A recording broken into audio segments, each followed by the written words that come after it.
দীর্ঘদিন পর দেশ এবং চলমান পরিস্থিতি নিয়ে কঠোর বার্তা দিলেন সেনাপ্রধান ওয়াকারুজ্জামান। তার এই বক্তব্যের পরই আনাচে কানাচে ছড়িয়ে পড়ে সেনা শাসনের গুঞ্জন। যদিও সেনাপ্রধান স্পষ্ট করে বলেন, আমার কোনো আকাঙ্ক্ষা নেই, আমি চাই দেশ এবং জাতিকে একটি সুন্দর জায়গায় রেখে আমরা সেনানিবাসে ফিরে যাব।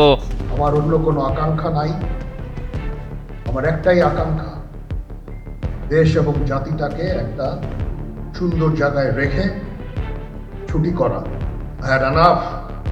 Was last 7-8 months I had enough. আমি চাই দেশ এবং জাতিকে একটা সুন্দর জায়গায় রেখে আমরা সেনানিবাসে ফেরত আসব। তারপরও সেনাপ্রধানের বক্তব্যের পর নড়েচড়ে বসেছে রাজনীতির মাঠ। কারণ তিনি দীর্ঘদিন পর রাজনৈতিক দল থেকে শুরু করে জাতিকে স্বস্তি এনে দেওয়ার মতো কথা বলছেন। এছাড়াও তিনি আরও জানান, বিডিআর সদস্যরাই বিডিআর হত্যাকাণ্ড ঘটিয়েছে। রাজনৈতিক বিভেদ, কাদা ছোড়াছড়ি আর সহিংসতা বন্ধ না হলে হুমকির মুখে পড়বে দেশের স্বাধীনতা ও সার্বভৌমত্ব। আমি আপনাদের সতর্ক করে দিচ্ছি, পরে যেন কেউ বলতে না পারেন যে আমি সতর্ক করিনি। এখানে যে সমস্ত শৃঙ্খল কাজ হয়েছে সেটা আমাদের নিজস্ব তৈরি, এটা আমাদের নিজস্ব ম্যানুফ্যাকচার, আমরা নিজস্ব এইগুলো তৈরি করেছি। এই বিপরীতমুখী কাজ করলে দেশে কখনো শান্তি শৃঙ্খলা আসবে না। জিনিসটা আপনাদের মনে রাখতে হবে। আপনারা যদি নিজেদের মধ্যে ভেদাভেদ খুলে একসাথে কাজ না করতে পারেন, নিজেরা যদি কাদা ছোড়াছুড়ি করেন, মারামারি কাটাকাটি করেন, এই দেশ এবং জাতির স্বাধীনতা সার্বভৌমত্ব বিপন্ন হবে। আমি আজকে বলে দিলাম, নাহলে আপনারা বলবেন যে আমি আপনাদের সতর্ক করি। আমি সতর্ক করে দিচ্ছি আপনাদের। সেনা দিবস উপলক্ষে রাজধানীর রাওয়া ক্লাবে অনুষ্ঠিত এক অনুষ্ঠানে অংশ নিয়ে দেশের বর্তমান পরিস্থিতিতে কাদা ছড়াছড়ি ও সংঘাতের বিষয়ে কঠোর হুঁশিয়ারি দেন সেনাবাহিনীর প্রধান জেনারেল ওয়াকারুজ্জামান। তার ধীর এবং স্পষ্ট বক্তব্যের পর সাধারণের মাঝে সেনা শাসনের গুঞ্জন ছড়িয়ে পড়ে। চায়ের টেবিলেও শুরু হয় আলোচনা। রাজনৈতিক দলগুলো এবার যদি সোজা না হয়, এমন কাদা ছোড়াছড়ি চলতে থাকে, তাহলে সেনাবাহিনী শাসনভার নিজেদের হাতে তুলে নিবে। আমার স্ট্যান্ড পয়েন্ট হচ্ছে, যদি কেউ অপরাধ করে থাকে সেটার জন্য কোনো ছাড় হবে না, বিন্দু মাত্র ছাড় নাই। অপরাধী কিনা যদি সামান্য কোনো সন্দেহের অবকাশ থাকে, সেটা তাদের ফেভারে যাবে। এই অর্গানাইজেশনগুলোকে যদি আন্ডারমাইন করে আপনারা মনে করেন যে দেশের শান্তি শৃঙ্খলা বিরাজ করবে, সবাই শান্তিতে থাকবেন, এটা হবে না, সেটা সম্ভব না। আমি আপনাদের পরিষ্কার করে বলে দিচ্ছি।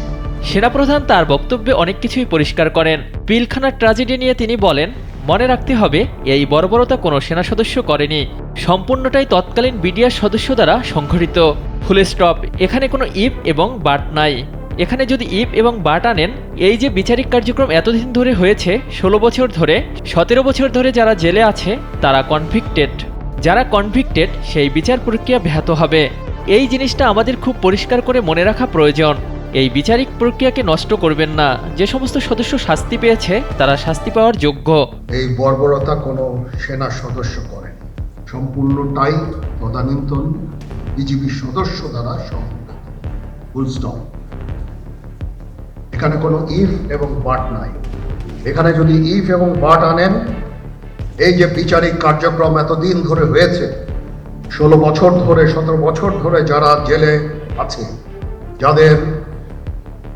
যারা কনভিক্টেড, সেই বিচারিক প্রক্রিয়া ব্যাহত হবে। এই জিনিসটা আমাদের খুব পরিষ্কার করে মনে রাখা প্রয়োজন। এই বিচারিক প্রক্রিয়াকে নষ্ট করবেন না। তবে 5 আগস্টের পর হানাহানি ও বিশৃঙ্খলায় জড়িত নানা পক্ষ এবং রাজনৈতিক দলগুলোর মধ্যে যে কাদা ছড়াছড়ি হচ্ছে, তার দিকে ইঙ্গিত করে সেনাপ্রধানের বক্তব্যকে স্বাগত জানাচ্ছে দেশের সাধারণ মানুষ। তার এই বার্তা রাজনৈতিক দল এবং বিভিন্ন আন্দোলনমুখী গ্রুপগুলোর জন্য সতর্কমূলক বার্তাও বলে মনে করছেন রাজনৈতিক বিশ্লেষকরা।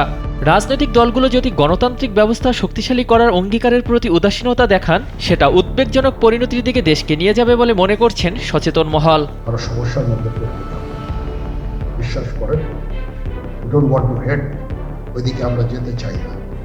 আমি আপনাদের সতর্ক করে দিচ্ছি, এই দেশ আমাদের সবার, আমরা সবাই সুখে শান্তিতে থাকতে চাই। আমরা চাই না হানাহানি, কাটাকাটি, মারামারি। সেই উদ্দেশ্যে আমি কাজ করে যাচ্ছি, আমরা কাজ করে যাচ্ছি। আমাদের সেনাবাহিনীর প্রতি আক্রমণ করেন না, বিভিন্ন বাহিনীকে হেয় করে দেশের পরিস্থিতি উন্নতি হবে না জানিয়ে সেনাপ্রধান বলেন, সেনাবাহিনী, পুলিশ, র্যাব সহ বিভিন্ন বাহিনীর কাজের জন্য তাদের সমালোচনার পরিবর্তে উপদেশ দেন। তার এই বক্তব্যে বাহিনী এবং সংস্থাগুলোর মনোবল এবং শৃঙ্খলার রসদ যোগাবে বলেও মনে করছেন অনেকে। আমাদেরকে সাহায্য করেন, আমাদেরকে আক্রমণ করেন, আমাদেরকে অনুপ্রাণিত করেন, আমাদেরকে উপদেশ দেন, আমাদের প্রতি আক্রমণ করেন, উপদেশ দেন। আমরা অবশ্যই ভালো উপদেশ গ্রহণ করব। সেনাপ্রধানের বক্তব্যের প্রতিক্রিয়ায় বিএনপির মহাসচিব মির্জা ফখরুল ইসলাম আলমগীর বলেন, বাংলাদেশ সেনাবাহিনী আমাদের শক্তি, সবসময় দেখেছি জাতির দুঃসময়ে তারা এগিয়ে আসেন। সেনাপ্রধান তার বক্তব্যে এদিন ঐক্যের বার্তা দিয়েছেন জানিয়ে দেশবাসীকে ধৈর্য ধারণ করে ঐক্যবদ্ধ থাকার আহ্বান জানান ফখরুল। এখন দেখার বিষয় সেনাপ্রধানের কঠোর বক্তব্যের পর পরিস্থিতি কতটুকু বদলায়, নাকি জনমনে যে গুঞ্জনের সৃষ্টি হয়েছে সেটাই সত্যি হয়। সেনাবাহিনী এবং সেনাপ্রধানের প্রতি বিদ্বেষ কারো কি কারণে আজ পর্যন্ত আমি এটা খুঁজে পাই। আসেন আমরা নিজেদের মধ্যে মারামারি কাটাকাটি না করে ইউনাইট আওয়ারসেলস, দেশ জাতি যেন একসাথে থাকতে পারি সেদিকে আমাদের কাজ করতে হবে।